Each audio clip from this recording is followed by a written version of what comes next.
Welcome back to a Fifth of Jack Gaming. Today we're going to be doing some Divine Intervention, Demonic Intervention, and just some Draconic Intervention. Kaalia the Vast.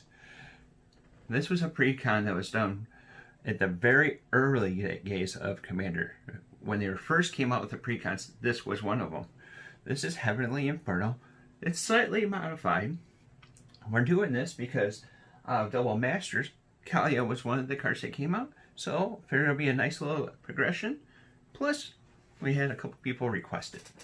Kaalia of the Vast is a red, black, white, and 1. So she's a Murdu commander who has flying, and this is the big part with Kaalia. Whenever Kaalia of the Vast attacks an opponent, you may put an angel, demon, or dragon creature card from your hand onto the battlefield, tapped and attacking that opponent. It's a 2/2. So whenever she attacks, we get to drop either an angel, dragon, or demon. So we can guess what kind of tribal this is going to end up being. Well, for our commander cover, let's dive into the deck. So we're going to start off with 7 instances that we have in the deck itself. Coming in with some Fury of Aurelia's Fury costs us a red, a white, and X. Aurelia's Fury does X amount of damage divided as you choose among any number of target creatures and or players. Tap each creature dealt damage this way. Players dealt damage this way can't cast non-creature spells. So if we know we have a player that's a spell slinger, we end up tossing that over there and they can't do really anything then. We're here return with Return to Dust. Costs us 2 white and 2. Exile a target artifact or enchantment. If you cast this during your main phase, you may exile up to 1 other target artifact or enchantment. Yes, it has instant speed, but if we cast it at sorcery speed, we'll be able to hit 2 instead of 1. Swords of Plowshare. This is something that ends up removing a target creature from the game. The creature's controller gains that much life of the power of that creature. We're putting in a Path to Exile.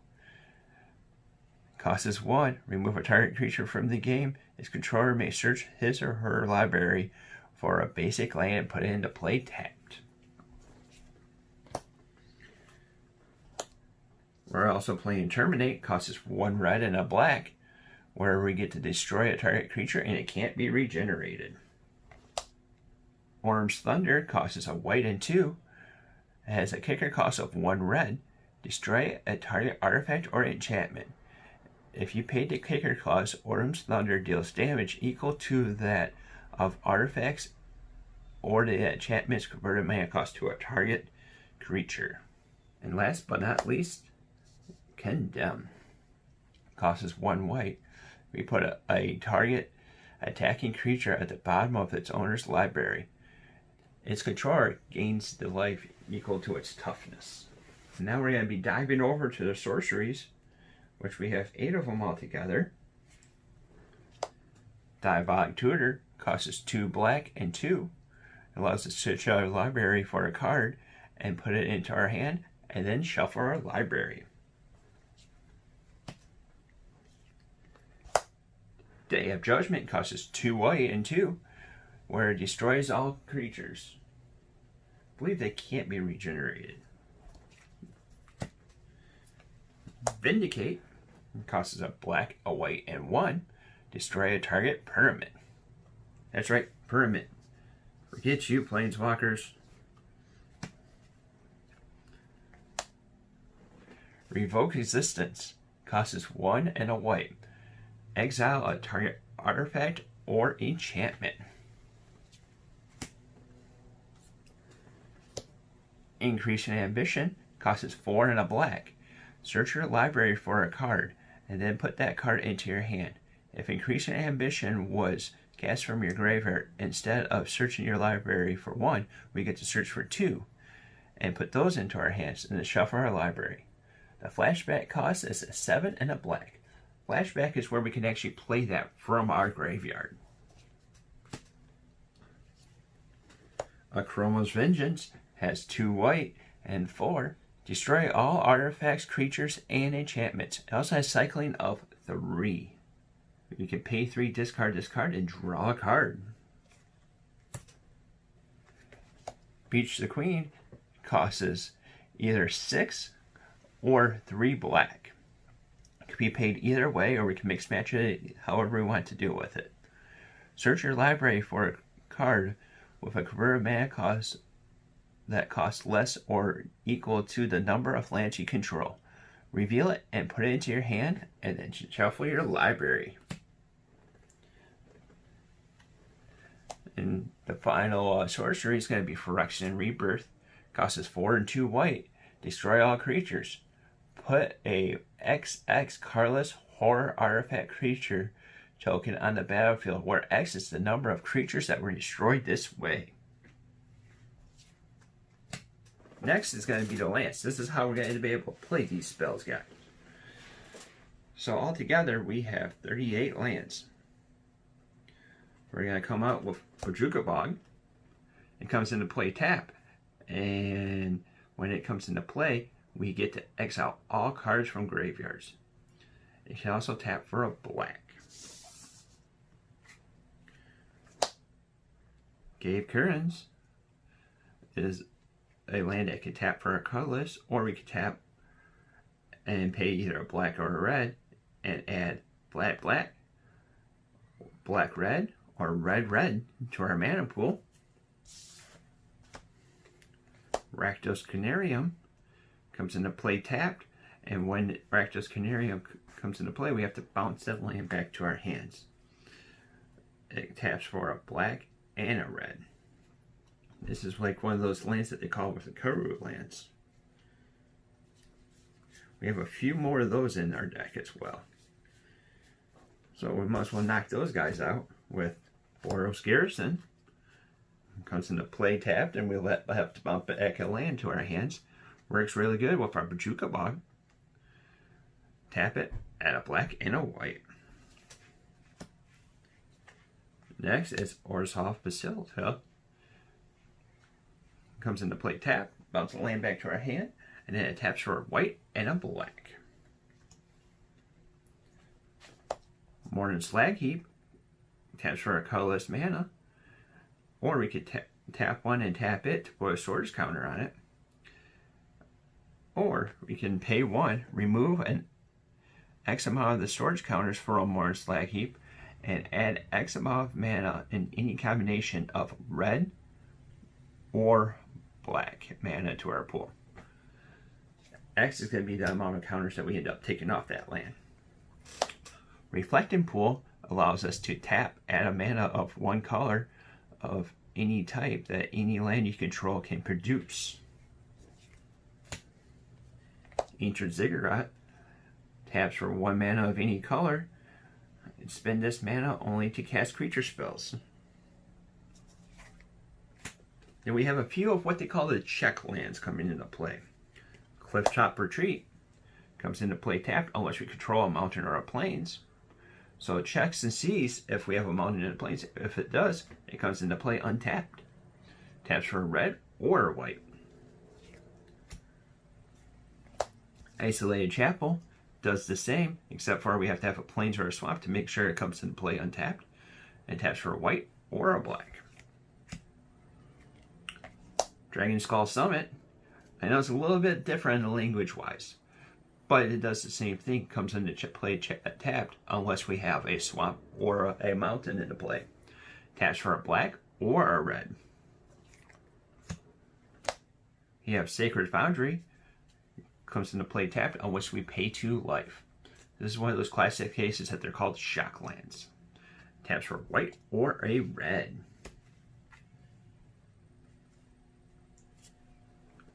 Rapture Spire, and when Rapture Spire comes into the battlefield, we have to sacrifice this unless we pay 1 more, and it lets us add 1 mana of any color.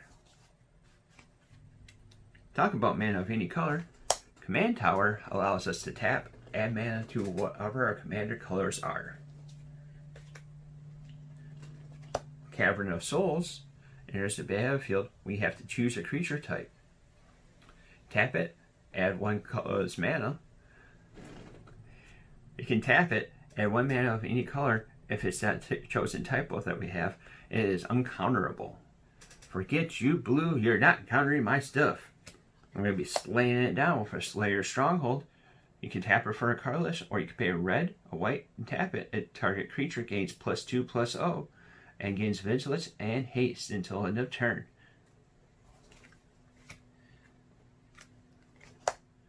Vault of the Archangel allows us to tap it for a colorless mana, or we could pay 2, a white and a black, and tap it. And creatures we control gain Death Touch and Lifelink until end of turn.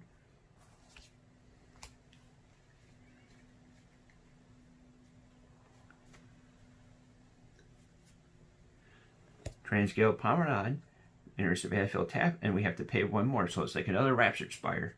And we add 1 mana of any color to our mana pool. Lava Claw Reaches comes into play tap. We can tap it, add a black or a red to our mana pool, or we can pay 1, a black and a red, and then until end of turn, Lava Claw Reaches becomes a 2/2 black and red elemental creature with X. This is creatures where it's X+0, and it's still a land. So we could also tap X to make it whatever bump that we want to have it. So if we want to have it like have +2/+0, we'll have to pay 2 more into that X.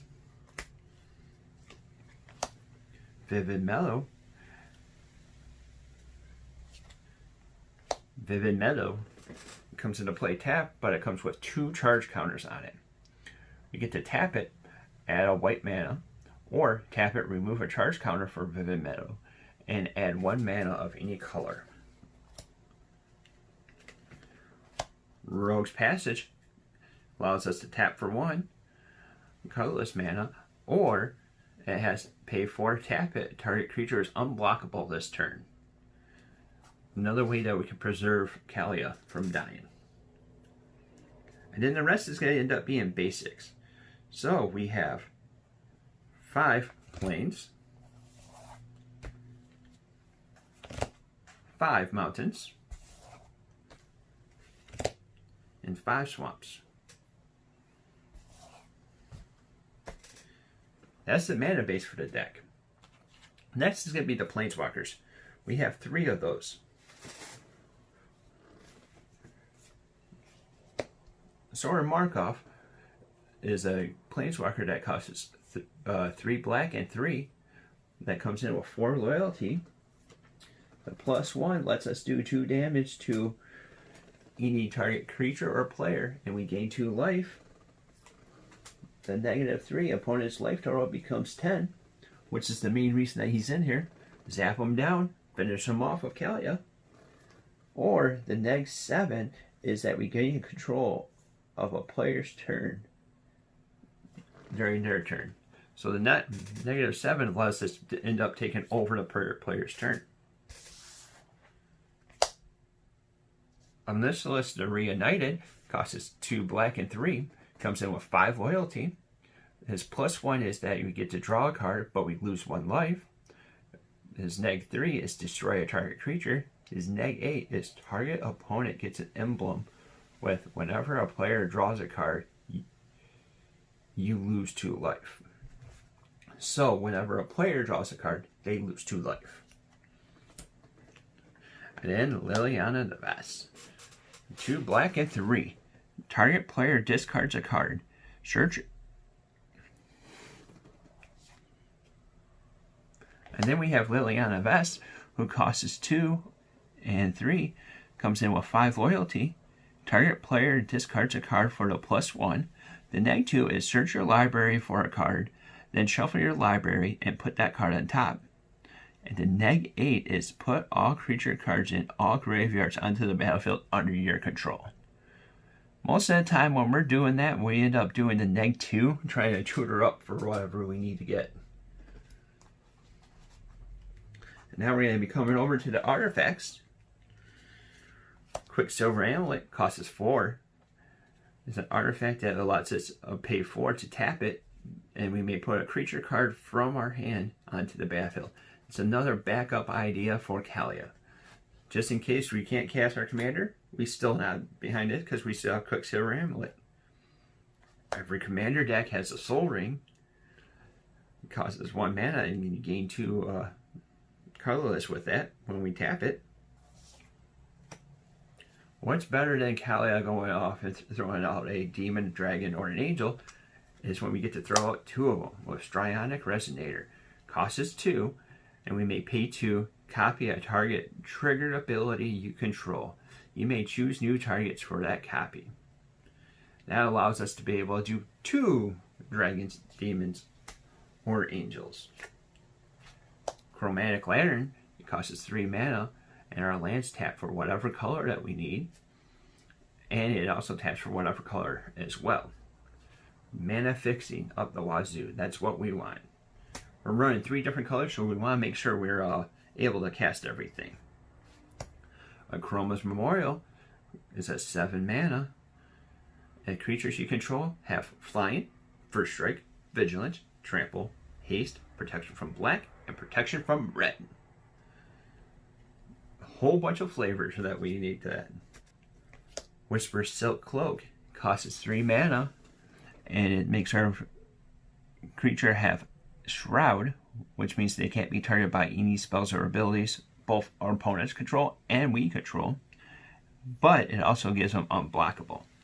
We can pay 2 mana to be able to put that onto whatever creature we want.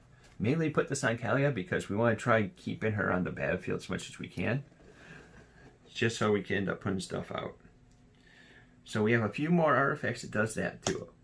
Swiftfoot Boots costs us 2. The equipped creature has Hexproof and Haste. So Hexproof, we can target our stuff, but the opponents can't. Costs us 1 to equip.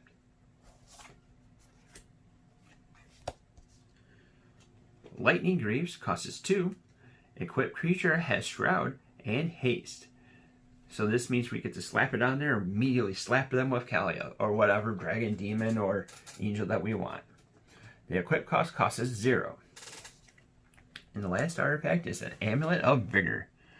Amulet of Vigor costs us 1, and whenever a permanent enters the battlefield tapped under your control, untap it. So that means whatever dragon or angel or demon that we have that comes into play tapped with Kaalia comes untapped when this comes over there. So it's still attacking, but we'll have something to be able to block on the next turn. The next cards is going to be our enchantments. We have 4 in total. We have some Prison Term. Costs us 2 white and 1. A creature can't attack, block, or activate abilities. Whenever a creature enters the battlefield under your opponent's control, you may attach a Prison Term to that creature. So that means if we see something that comes up that's a bigger, badder thing, we can end up having this go on there instead of whatever it's on.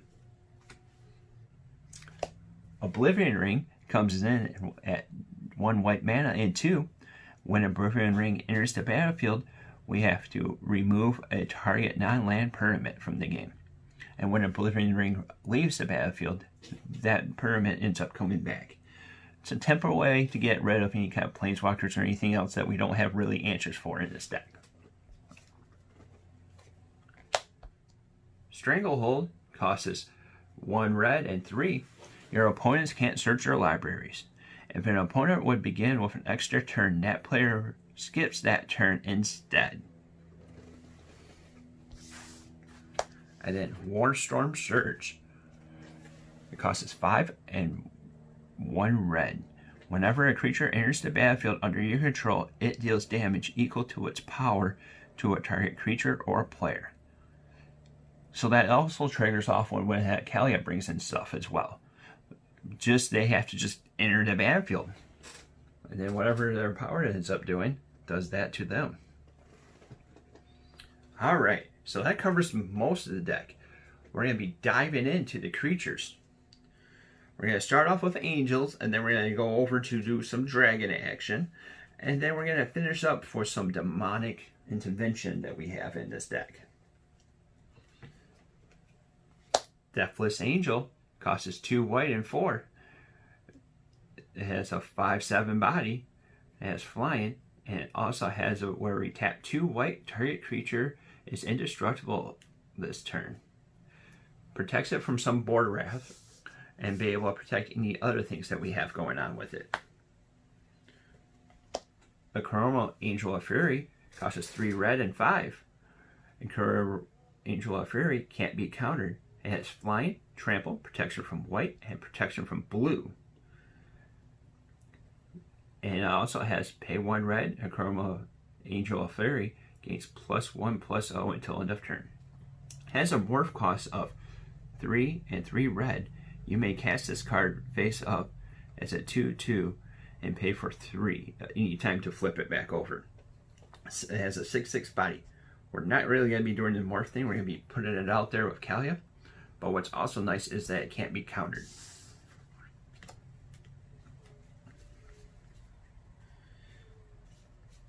So that's not the only Chroma that we have in the deck. We also have a Chroma Angel of Wrath. Costs us 3 white and 5. Has a 6/6 body. Flying, first strike, vigilance, trample, haste, protection from black, and protection from red. This is like the Chroma's Memorial that we have for it. That's the original Chroma that kicks out for it. Rated Dawnbringer costs us 3 and 6. Flying, at the beginning of your upkeep, you may return a target creature card from your graveyard to play. Has a 4/6 body.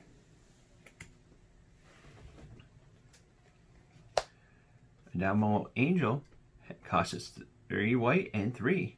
Flying, landfall. Whenever a land enters the battlefield under your control, you may exile a non-land permanent other than a dominant angel. When a dominant angel leaves the battlefield, return all the exiled cards. Has a 6/6 body. So this is another O-ring kind of going on there. Just for the sacrifice and upplaying a land. It's such a hard card. Angelic Arbiter costs us 5 and 2 white. It has a 5/6 body. Flying, each opponent who casts a spell this turn can attack with creatures. Each opponent who attacked with creatures this turn can't cast spells. Kind of like a little hate bear that goes on with it. Magister of Worth costs us 4, a white, and a black. Has flying. And then it has Will of the Consul. When Magister of the Worth enters the battlefield, starting with you, each player votes for Grace or Condemnation. If Grace gets more votes, each player returns each creature from his or her graveyard onto the battlefield. If Condemned gets more votes, or if the vote is tied, destroy all creatures other than Mastery of the Worth. It's a 4/4 body. That's one of our political cards in the deck. Angel of Despair costs us 3, 2 white, and black. Flying, and when Angel of Despair comes into the battlefield, destroy a target permanent. It's another 5/5. It's more interest against planeswalkers or other things that we don't really have answers for. So, Avacyn, Angel of Hope, costs us 3 white and 5. Flying, Vigilance, Avacyn of Hope, and other permanents you control are indestructible with an 8/8 body. This makes everything indestructible, so those one-sided rafts that goes over with it becomes quite easy to be able for us to do. Lavala, Keeper of Silence, costs us 2 and 2 white. Flying, activated abilities of creatures your opponents control can't be activated. Has a 3/4 body. Archangel of Strife costs us 5 and 2 white. So as she enters the battlefield, each player gets to choose War or Peace. Creatures controlled by players who choose War get +3/+0. Creatures controlled by players who choose Peace get a +0/+3. It's a 6/6 body. Terror, Reckoner of Souls, costs us 4, a white, a black, and a red. has a 4/7 body, flying and vigilance. Tap it, choose a creature card at random from a target opponent's graveyard. Put that card onto the battlefield under your control. Platinum Angel costs a 7 and has a 4/4 body, flying. You can't lose the game and your opponents can't win the game. Stall tactic until we get everything that we want to get out there to win the game. Angel of Jubilation costs 3 white and 1, flying. Other non-black creatures you control get +1/+1. And that's not really the main reason that we have it. The main reason is players can't pay life or sacrifice creatures that cast spells or activate abilities. It's a 3/3 body. Preventing life loss or preventing people be able to sacrifice a creature for value or lose life to be able to gain that value is amazing. We're cutting them off of resources. So this is a special version. My friend ended up making me this guy. It's a Baneslayer Angel. Costs 3 and 2 white. Flying, first strike, lifelink, protection from dragons and demons. It has a 5/5 body.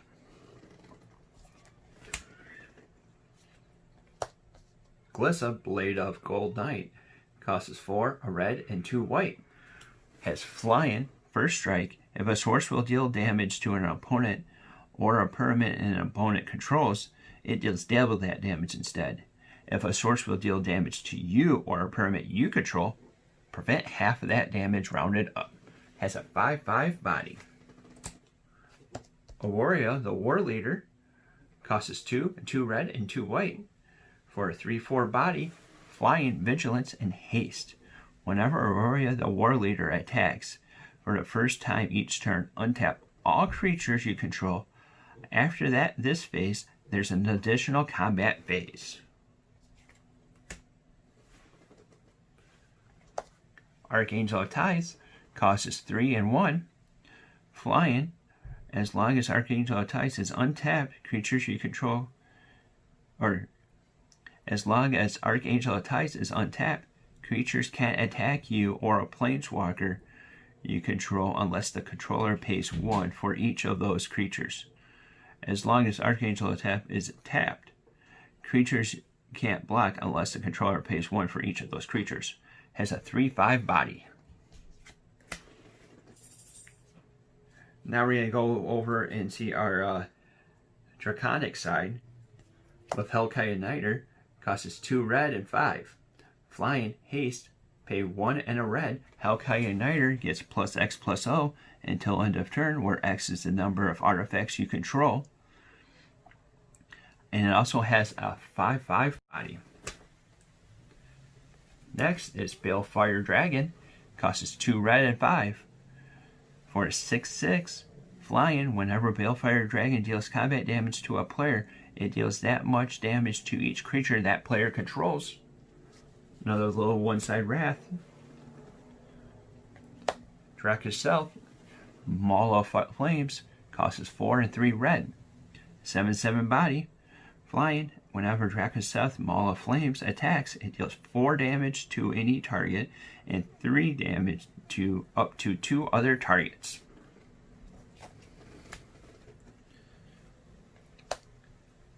Steel Hellkite costs 6, comes in with a 5/5 body, flying. We could pay 2, and then Steel Hellkite gets a +1/+0 until end of turn.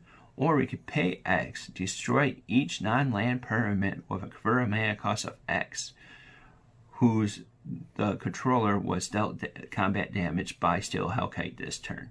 Activate this ability only once each turn. So we'll be able to take something either at the cost of whatever we put in for X. So like if we put something that costs us 4 that we're wanting to take over and we put 4 into it, it destroys all the 4 drops that they control. It doesn't cascade down, it just hits the number that we put into it. Borgin Hellkite costs 6 and 2 red, has flying, and also has flash.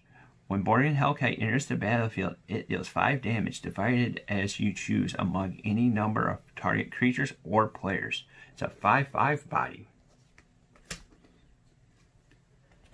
Hellkite Charger costs 4 and 2 red, flying, haste, and whenever a Hellkite Charger attacks, you may pay 5 and 2 red. If you do, untap all attacking creatures after this combat phase, and there's an additional combat phase.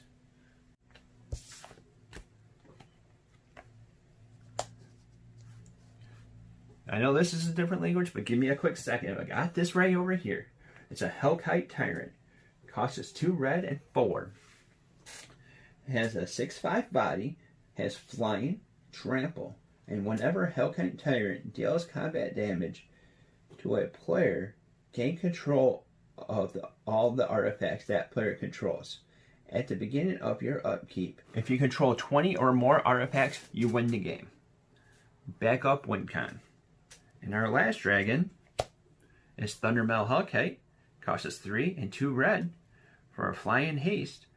When Thundermail Hellkite comes into play, we get to deal 1 damage to each creature with flying that your opponent control, and tap those creatures. It's a 5/5 body. So we're coming over with the demons. Ruin-Scarred Demon costs 5 and 2 black for a 6/6 with flying, and when Ruin-Scarred Demon enters the battlefield, we get to search our library for a card and put it into our hand, and then shuffle the library. Master of Cruelties costs 3, a black, and a red. For a person that has First Strike, Death Touch, and Master of Cruelty can only attack alone.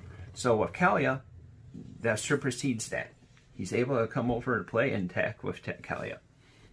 Whenever Master of Cruelties attacks a player and isn't blocked, that player's life total becomes 1. Master of Cruelties assigns no combat damage during that. It's a 1/4. So like Warstorm Surge, we can stack the thing up there where he does the damage first, and so he brings them down to 1, and then Warstorm Surge triggers off, and since he has 1 power, finishes them right off. Rakdos, Lord of Riots, costs 2 black and 2 red. You can't cast Rakdos, Lord of Riots, unless your opponent's lost life this turn. Has flying, trample, and then creature spells you cast cost 1 less for each life lost by your opponents this turn. Has a 6/6 body. So it lets us cut down that cardless mana cost on each of the creatures whenever the opponents lose life on the turn. Omnixilus Unshackled costs 4 and 2 black, has a 4/4 body, has flying, trample, and here's the big kicker that comes with it. Whenever an opponent searches his or her library, that player sacrifices a creature and loses 10 life.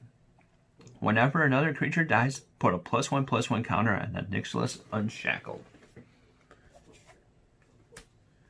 And our final card is Rakaseth, the Foul-Blooded, costs 5 and 3 black, has flying and trample, pay 2 life, sacrifice another creature, search your library for a card, put it into your hand, and then shuffle your library.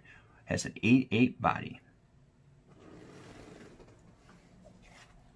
So that covers the deck for Kaalia the Bass. What do you think of it? Any upgrades that you would suggest?